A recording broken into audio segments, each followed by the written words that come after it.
एक ही समय पर जन्मे हुए बच्चों का भाग्य अलग अलग कैसे हो जाता है। एक ही समय पर जन्मे हुए भाइयों का आचरण और दुनिया अलग अलग कैसे हो जाती है, कारण क्या है इसका दोस्तों, आज हम इसी के ऊपर चर्चा करेंगे। तो नमस्कार दोस्तों, स्वागत है आप लोगों का हमारे गजब ज्ञान यूट्यूब चैनल में। दोस्तों आपसे निवेदन है, कृपया वीडियो को पूरा देखें और ऐसी ही ज्ञानवर्धक कहानियाँ अगर आप सुनने के शौकीन हैं तो प्लीज़ हमारे चैनल को सब्सक्राइब कर लीजिएगा। इस पर बहुत सुंदर सुंदर कहानियाँ हम आप लोगों के सामने भेजते रहेंगे। और हाँ, वीडियो को पूरा ज़रूर देखें, अपने मित्रों के साथ में शेयर ज़रूर कर दें। ये एक बड़ी अलौकिक कहानी है कि एक बार भगवान विष्णु से सैया पर क्षीर सिंधु में लेटे हुए थे। तो उस जगह पर माँ लक्ष्मी पैर दबा रही, उनकी सेवा में लगी हुई हैं, सेवा कर रही हैं उनकी। तो सेवा करते करते माँ लक्ष्मी के दिमाग में एक बात आ गई। माँ लक्ष्मी ने पैर दबाते हुए कहा, है प्रभु मेरे दिमाग में एक शंका है, मेरे दिमाग में एक प्रश्न है, क्या आप उसका उत्तर दे सकते हैं। भगवान नारायण कहने लगे, लक्ष्मी बेझिझक पूछिए, आप क्या पूछना चाहती हैं। तो माँ लक्ष्मी कहती हैं, प्रभु मेरे दिमाग में एक प्रश्न ये है कि एक ही समय पर बच्चों का जन्म होता है और उन बच्चों के भाग्य अलग अलग कैसे हो जाते हैं। भगवान नारायण कहने लगे, बहुत सुंदर प्रश्न किया है लक्ष्मी तुमने। इन प्रश्नों के इस प्रश्न का उत्तर जो कोई कलयुग में सुनेगा वो कभी भी दुखी नहीं रहेगा, उसके भंडार हमेशा भरे रहेंगे। आपसे निवेदन है लक्ष्मी जी, कृपया इस कहानी को पूरा सुनिएगा। हम एक कहानी के माध्यम से आपको समझाता हूँ और आपने अगर बीच में छोड़ दिया इस कहानी को तो कोई बात समझ में नहीं आएगी, ध्यान देना।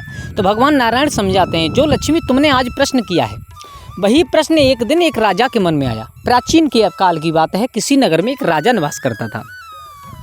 रात्रि में जब वो राजा लेटा हुआ था तो उसके दिमाग में एक बात आई कि मैंने पता नहीं कौन से अच्छे कर्म किए हैं जो मुझे ये राजगद्दी मिली है, और मेरे ही समय पर ऐसी बात नहीं है और भी बच्चे पैदा हुए होंगे। जब मेरा जन्म हुआ था वो बच्चे गरीब हैं, लेकिन इसका अंतर क्या है कि मैं राजा बन गया, वो गरीब रह गए। तो उसने विचार किया कि सुबह होते ही हम विद्वानों से ज़रूर पूछेंगे। मेरे भैया सुबह हुआ, राज दरबार लगाया उस राजा ने, और राज दरबार में जितने भी संत आए, महात्मा आए, विद्वान लोग आए, सब लोग बैठे हुए हैं। तो राजा ने खड़े होकर के एक बात कही, समाज में बैठे हुए चाहे मेरे गुरु हों, चाहे कोई संत हों और चाहे कोई विद्वान ब्राह्मण हों, मेरे दिमाग में एक बात चल रही है, आज आप उसका उत्तर दे दीजिए। सबने हाथ जोड़ कर के कहा, कहिए महाराज आप किसका उत्तर चाहते हैं। तो उस राजा ने खड़े होकर के पूछ लिया वही सवाल जो लक्ष्मी जी तुमने आज हमसे पूछा है। भगवान नारायण कहते हैं वही सवाल राजा ने पूछ लिया। एक बात बताइए विद्वानों, जिस दिन मेरा जन्म हुआ था उस दिन और भी बच्चों का जन्म हुआ होगा, लेकिन वो कारण क्या था कि मैं राजा बन गया और उन्हें राजगद्दी नहीं मिल पाई। सब लोगों ने ज्योतिष को निकाला, सब लोगों ने देख भाल करके एक जो सबसे अच्छे विद्वान थे वो खड़े होकर के कहने लगे, महाराज इसका जवाब हमारे पास नहीं है और इस समाज में बैठे हुए किसी भी इंसान के पास नहीं है। इसका जवाब आपके ही राज्य में और जंगल में एक साधु बैठ करके तपस्या कर रहे हैं पश्चिम दिशा में। आप उन साधु के पास चले जाइए, आपको जवाब उसका ज़रूर मिल जाएगा, इसका उत्तर ज़रूर मिल जाएगा। तो भगवान विष्णु कहते हैं, हे लक्ष्मी आज उस राजा के मन में उत्सुकता जागने लगी है इस सवाल का उत्तर लेने के लिए। वो राजा चला है, राजा चलता चला गया पश्चिम दिशा की तरफ, जो विद्वानों ने बताया था कि एक संत बैठे तपस्या कर रहे हैं, बढ़ता चला गया। तो राजा ने नज़र की है कि एक संत की कुटिया नजर आई। राजा ने देखा, बोले हकीकत में संत यहीं पर मिलेंगे। और जब कुटिया में अंदर राजा ने झांक करके देखा तो आंखें फटी की फटी रह गई। राजा का दिल दबने लगा है। राजा विचार करने लगा, ऐसा कोई इंसान कैसे कर सकता है। अरे साधु हैं तो क्या हुआ, हैं तो इंसान ही, ऐसा कैसे कर सकता है। राजा ने क्या देखा कि वो साधु सामने अग्नि जल रही है और उस अग्नि से अंगारे निकाल करके वो साधु खुद खा रहे हैं उन अंगारों को। राजा को पसीना आ गया। अब राजा अपना प्रश्न तो भूल गया, जाकर के महात्मा के पैर छुए, स्पर्श किए। पैर छूने के बाद में कहा है, महाराज मैं आपसे एक प्रश्न करने आया हूँ, आप उसका जवाब दे दीजिए। महात्मा ने राजा की तरफ देखा, बोले लगते हो तुम इसी राज्य के राजा हो। बोले हाँ। कहिए महाराजन क्या सवाल है आपका। बोले महाराज मेरा केवल एक ही सवाल है कि एक साथ जन्मे हुए बच्चों का भाग्य अलग अलग कैसे हो जाता है, उनके आचरण अलग अलग कैसे हो जाते हैं, उनकी दुनिया अलग अलग कैसे हो जाती है। महात्मा को क्रोध आ गया। महात्मा ने कहा, अब तुमने कहा जो कहा, अब दोबारा मत पूछ लेना। और सुनो, तुम्हारे इस सवाल का जवाब मेरे पास नहीं है। तुम यहाँ से जो कुछ दूरी पर एक झरना बह रहा है और उस झरने के पास में एक संत बैठे तपस्या कर रहे हैं, तुम्हारे इस सवाल का जवाब उस संत के पास में मिलेगा। मेरे भैया राजा ने जब इतनी बात सुनी अब तो उत्सुकता और ज़्यादा बढ़ने लगी। बोले मेरा ऐसा कैसा सवाल है जो कोई उत्तर ही देने के लिए राजी नहीं है। भगवान विष्णु समझाते हैं लक्ष्मी को। राजा के दिल में और ज़्यादा जिज्ञासा जागने लगी कि अब तो मैं इस सवाल का उत्तर लेकर के ही रहूँगा। तो हे लक्ष्मी, आज वो राजा उन संत को छोड़ करके और जो झरने के पास में संत बताए उनके पास के लिए चला। धीरे धीरे बढ़ता चला जा रहा है, घोड़े पर सवार है। अब संसार में किसी चीज़ का ध्यान नहीं है, केवल माइंड में सवाल घूम रहा है, तो वही घूम रहा है और विचार कर रहा है कि मैंने ऐसा क्या सवाल पूछा है जो कोई बताना ही नहीं चाहता। तब तक बढ़ते बढ़ते वहीं पर पहुंच गया जहां पर एक संत झरने के पास में बैठे हुए हैं। लेकिन उन संत को देख करके तो राजा की नब्ज जमने लगी है, खून जमने लगा है, दिल बैठने लगा है, सांसें रुकने लगी हैं। राजा मन में विचार कर रहा है, हे भगवान, ऐसा कोई इंसान तो कभी नहीं कर सकता जैसा ये संत कर रहे हैं। हालांकि संत हैं लेकिन हैं तो इंसान, ये ऐसा कैसे कर सकते हैं? पता नहीं किस चीज़ के बने हुए हैं ये जो ऐसा कर रहे हैं। राजा ने देखा जो संत कर रहे थे, देखते ही देखते आंखें फटी की फटी रह गईं। आवाज़ भद्दी भद्दी सी निकल रही है। जाकर के संत के पैर छुए राजा ने। संत ने कहा, बेटा सुखी रहो, कहाँ से आए हो, क्या नाम है तुम्हारा? बोले महाराज, मैं इसी राज का राजा हूँ और मेरे दिमाग में एक प्रश्न चल रहा है। पहले आप ये बताइए, मैं अपना प्रश्न आपको बाद में पूछूंगा। आपकी ये हालत क्या है? बोले तुमने क्या देखा? बोले महाराज, मैंने ये देखा कि मेरी नज़र तुम्हारे ऊपर पड़ी तो मैंने देखा था कि तुम खुद अपना मांस नोच नोच करके खा रहे थे। क्या? बोले हाँ, मैंने देखा था अपने मांस को अपने शरीर से निकाल करके तुम खुद खा रहे थे। ऐसा क्या कारण है जो तुम ऐसा कर रहे हो? महात्मा ने कहा, तुम्हारी हिम्मत कैसे हुई ये बात पूछने की? है तुम एक राजा हो तो इसका मतलब ये नहीं है कि तुम किसी से कुछ भी पूछ सकते हो। मेरा शरीर है, मैं कुछ करूं, आप क्या होते हो? मेरे भैया राजा एकदम घबरा गया। बोले ये संत कोई जवाब नहीं देंगे। अच्छा महाराज ठीक है, इसका जवाब मत दो, लेकिन आप मेरे सवाल का जवाब दे दीजिए जिसके लिए मैं आपके पास में आया हूँ। बोले संत ने कहा, बताइए राजन, आप किस लिए आए हो? बोले महाराज, मेरे दिमाग में वही प्रश्न चल रहा है कि एक ही समय पर जन्मे हुए बच्चों का भाग्य अलग अलग कैसे हो जाता है, उनकी दुनिया अलग कैसे हो जाती है, आचरण अलग कैसे हो जाते हैं, उनकी सभ्यता अलग कैसे हो जाती है। महात्मा ने कहा, तुम अगर इस सवाल का उत्तर लेना चाहते हो? बोले हाँ। बोले तो मैं तो नहीं दे सकता। अब राजा को और ज़्यादा घबराहट सी होने लगी। बोले इन्होंने भी मना कर दिया। अच्छा महाराज, कौन दे सकता है? इस दुनिया में कोई है जो मेरे सवाल का जवाब दे दे? अन्यथा कोई है ही नहीं। बोले हाँ है, यहाँ बगल के गाँव में, यहीं से थोड़ी दूर एक गाँव है और उस गाँव में एक 4-5 वर्ष का लड़का है और उसकी मौत होने वाली है आज शाम तक। एक काम कीजिए, आप अभी तुरंत चले जाइए तो तुम्हें तुम्हारे सवाल का जवाब मिल सकता है, अन्यथा जीवन भर घूमना, तुम्हें तुम्हारे सवाल का जवाब नहीं मिलेगा। अब तो राजा के दिमाग में और ज़्यादा टेंशन पैदा हो गई, राजा के दिल में और ज़्यादा उत्सुकता जागने लगी। अब मुझे उत्तर चाहिए तो चाहिए, क्योंकि 3-3, 2-2 ऐसे ऐसे विद्वानों के पास से घूम करके आया हूँ, लेकिन किसी ने उत्तर नहीं दिया। और उत्तर देगा तो एक बालक देगा। इसका मतलब ये है कि इस सवाल का कारण क्या है मेरे भैया। अब तो राजा हल्की हल्की राजा की सांस चलने लगी, दिल दब रहा है।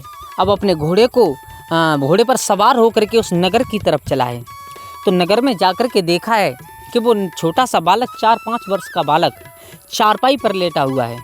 भगवान विष्णु समझाते हैं, हे लक्ष्मी, वो बालक चारपाई पर लेटा हुआ है, उसके माँ बाप उसके पास में बैठे हुए हैं।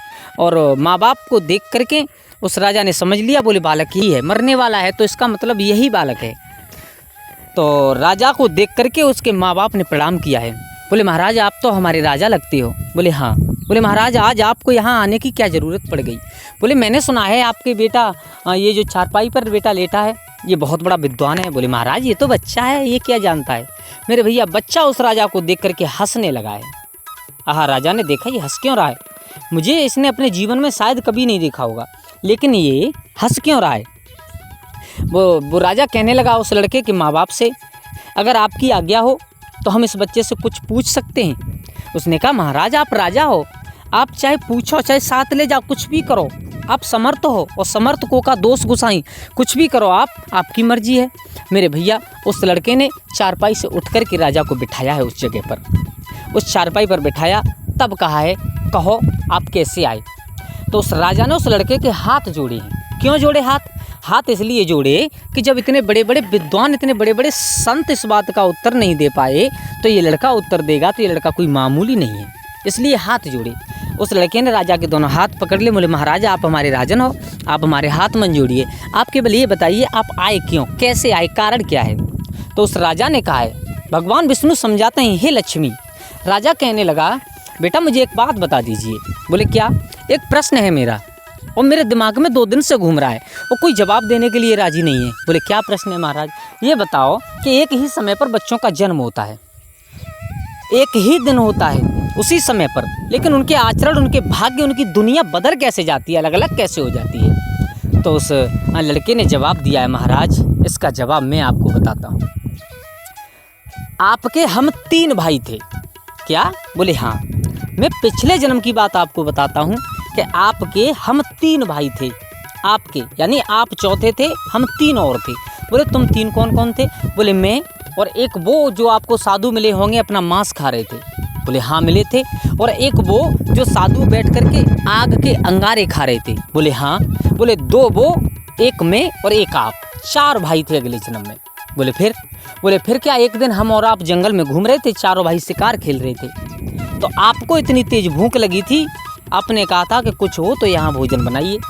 तो एक संत की कुटिया पर जा कर के और हम चारों भाइयों ने संत से जो कुछ भी था राशन उसे लेकर के भोजन बनाया था, बहुत सुंदर। उस आटे से, जितना आटा था उससे केवल 4 रोटियां बनी थी। ध्यान देना राजन, भगवान विष्णु उधर लक्ष्मी को समझाते हैं, लक्ष्मी ध्यान दे करके सुनना, भूल मत जाना बिल्कुल। 4 रोटियां बनी थी राजन। तो एक एक रोटी हम चारों भाइयों के बाँट में आई और तब तक उसी कुटिया पर एक 5वें लोग यानी एक संत और आ गए और उन संत ने आकर के हम चारों से विनय की थी, आप कुछ हमें दे दीजिए, बहुत तेज भूख लगी है। तो जो आग के अंगारे बैठे खा रहे थे ना, वो सबसे बड़े भाई थे राजन अपने। उन्होंने कहा था हम तुम्हें क्या दे दें, वैसे भी तो एक ही रोटी मिली है और इस रोटी को अगर आपको दे दूंगा तो मैं क्या आग के अंगारे खाऊंगा?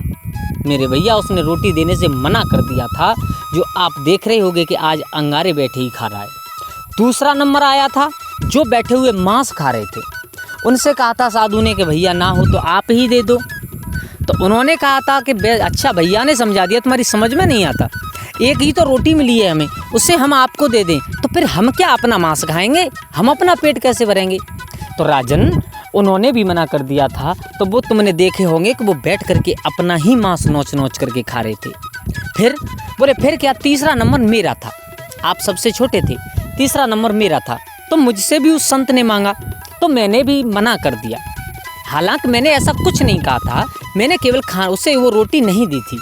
चौथे नंबर पर आपका नंबर आया था, तो आपने अपनी एक रोटी में से और आधी रोटी तोड़ करके उस संत को दे दी। तो वो संत हम तीनों को श्राप लगा गया था और आपको आशीर्वाद दे करके गया था। तो केवल वो आधी रोटी आपकी इतनी बेड़े आई, उस आधी रोटी के चक्कर में आज आप राजा बने बैठे हो। और उन्होंने कहा था हम क्या मांस खाएंगे, तो वो मांस खा रहे हैं अपना। और उन्होंने कहा था कि हम अंगारे खाएंगे, तो वो अंगारे खा रहे हैं अपने। और हमने कुछ नहीं कहा था लेकिन रोटी दी नहीं थी, तो हमारी इतने दिन के लिए ही हम यहाँ पर नरक भोगने आए थे, अब हम जा रहे हैं यहाँ से। और राजन तुम्हारा कर्म इतना अच्छा था तो तुम राजा बने बैठे हो आज। मेरे भैया भगवान विष्णु और माँ लक्ष्मी को समझाते हैं, लक्ष्मी कोई बात समझ में आई? बोले हाँ प्रभु आई। क्या आई समझ में? बोले बात यही समझ में आई कि इंसान का साथ में जन्म होता है, फिर उसके भाग्य अलग अलग हो जाते हैं उनके अगले जन्म के संस्कारों से। उनके ये डिपेंड करता है कि उनके अगले जन्म के संस्कार क्या हैं, कैसे कर्म थे उनके, किसी को सताया था या किसी की मदद की थी या किसी को परेशान किया था या किसी को पेट भरा था, तो वो उसके ऊपर डिपेंड करता है कि अगले जन्म के संस्कार कैसे हैं। तो दोस्तों हो सके जितना अच्छा कर्म कीजिएगा, हो सके उतनी दूसरों की मदद करिएगा, क्योंकि आज नहीं तो कल अच्छाई का फल हमेशा अच्छा ही मिलता है और बुराई का फल हमेशा बुरा ही मिलता है। तो इस जीवन को नहीं तो अगले जीवन के सुधार के लिए दोस्तों गरीबों की मदद किया करो और किसी संत की या किसी का भी अपमान कभी ना किया करें। सब लोगों को साथ में जीने का हक है, सब लोगों को साथ में जीने का अधिकार है। तो आप लोगों का बहुत बहुत धन्यवाद जो आप लोगों ने अपना बेशकीमती समय निकाल करके इस जगह पर इतना टाइम दिया। दोस्तों अगर कहानी अच्छी लगी हो तो प्लीज़ हमारे चैनल को सब्सक्राइब करें और एक बार कमेंट बॉक्स में जय माँ लक्ष्मी ज़रूर लिखिएगा। धन्यवाद।